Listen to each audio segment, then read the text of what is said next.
Hi everybody, it's Raythe here from Raythe Rain, and I wanted to talk to you about Everdark. Everdark is in fact one of the gay vampire serials I am writing, and it is wildly popular. Now, I write gay romances with paranormal and supernatural elements all the time, so I wondered what made Everdark so popular, if it was different in some intrinsic way. And so, we asked people what they thought, and here are some of their answers. DENIS says, I think you worked the characters in such a way that as standalone characters, they are all strong and independent, but how each contributes something special and unique that the other needs. And the balance of strength and vulnerability, even the king, superior in all ways, was in such mourning that he could not sire a fledgling. How Julian gave the king his humanity. And I really sort of agree with that in terms of we have some interesting characters. We have Julian, who is sort of like, the equivalent of Kirk. He basically goes where angels fear to tread. He's definitely a hero type. He rushes in and he's a man of action. And then we have King Daemon, who is immensely old and essentially the height of nobility. He is king and he will rule. But here he has Julian as his fledgling, a modern young man who is going to change his perspectives on a lot of things. But then we also have Christian. Christian is Julian's best friend. He is highly logical, sort of like a Spock-like person. He does not like emotions. It's way too messy. He wants to sort of logic his way out of any problem, and he can do that a lot of the times. But then again, he's being asked to confront things that maybe logic just can't stand up against. And then there is the impish and slightly puckish Balthazar. Lord Balthazar Ravenscroft is an exiled vampire. He has a sense of humor, and he is someone that will definitely bring some levity to the situation. So all of them are very different, and we have these two couples that sort of explore different aspects of romance. So Crystal says, for me, this story is very compelling. Of course, I love the couples. They are just so right for each other.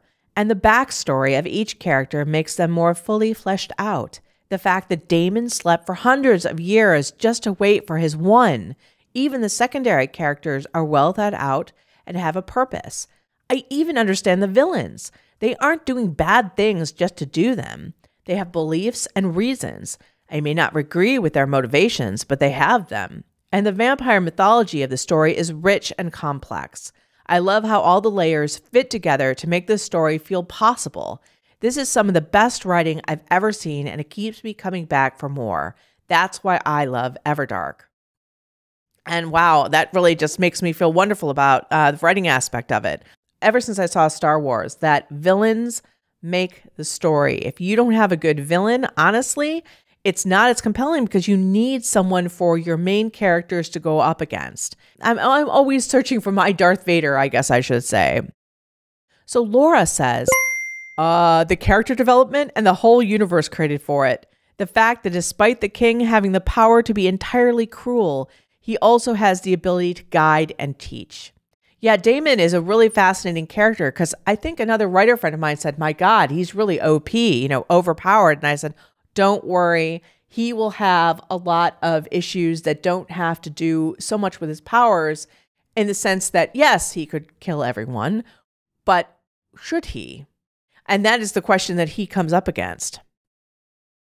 So CAROLYN says, it's hot, sexy, compelling, and has a mysterious background. Where did Daemon come from? Who are his people? I keep having fantasies of Abaddon and Daemon are distant relatives. And in this, she's really talking about, we don't know a lot about the immortals, and Daemon included, who are the progenitors of the vampires. Their history is shrouded in darkness, although we do get some hints here and there. But I always think that that's fun to basically not answer every question, but to let the reader sort of fill in blanks and wonder. So BAYLIEN says, I've been a fan of Raythe Rain serials on and off for years. Raythe Rain doesn't shy away from the complexities of a paranormal world living alongside the 21st century. Everdark is a very unique and much needed breath of fresh air in the vampire genre. It retains the dark and mysterious romanticism of vampires without being campy, dramatic without cause, or repetitive. It incorporates a very real look of what it's like to live through a traumatic event, Christian, and then have to face the nuances of that life that comes after. Julian is so wonderful and good, and I love heroic characters contrasted with dark, romantic interests. And Daemon is the beautiful, wounded, terrifying badass that I've always felt a vampire king should be. Raythe captured my imagination again with this story. Its lore fascinates me, and I will hang on the edge of my seat, desperate for more every month. Well, that's wonderful to hear, and I think that characters that have flaws and depth makes them just much more interesting to write, and I write what I love to read, so I'm so glad that that's coming across. Katie says, I'm mostly in it for the ending. I'm looking forward to seeing how things turn out. Well, Katie, you should know me by now, and the truth is that I'm already planning a sequel, which is called Everdark Academy. So that's going to be even more chapters, even bigger. So David then says, the similarities and differences between the two couples and the relative maturity and experience of Julian and Christian compared to many of the younger mates in other stories make this a special story. These relationships just feel more grown up than the usual strong protector and innocent, sweet young thing standard. The difference is refreshing. And I think that that's something that I'm really going for, in the sense that all of these people are fully, I guess, adults. They found their way in the world, but they're meeting one another and they're having to adjust to, their lives and their visions of the world based on what they're experiencing. Ryan says, I'm looking forward to see Julian and Christian coming into their own. And I think that's very true, because they are just fledglings in this story and they're learning a lot about the vampire world. Matt says, this is the series that brought me to Raythe. I have no regrets and have never looked back. I've always, in the past, preferred dragons, so I entered this world of vampires with trepidation. After reading the first 5 freebie chapters, I immediately signed on the dotted line because I had to continue reading. I was hooked. What I love about Everdark is, 1, the fantasy genre is needed and not trope-filled. 2, your ability to fold space and time between the 21st century and the past, Everdark and a museum gala. 3, humans who happen to be vampires and all the emotional baggage. 4, character development. I see them in my mind's eye. Daemon is just powerful as F. His running buddy, Balthazar, I love his personality and snappy repartee. Christian and Julian as fledglings are independent young men of the 21st century, trying to maintain who they are while embracing, as much as they think they need to, the whole child of a vampire life.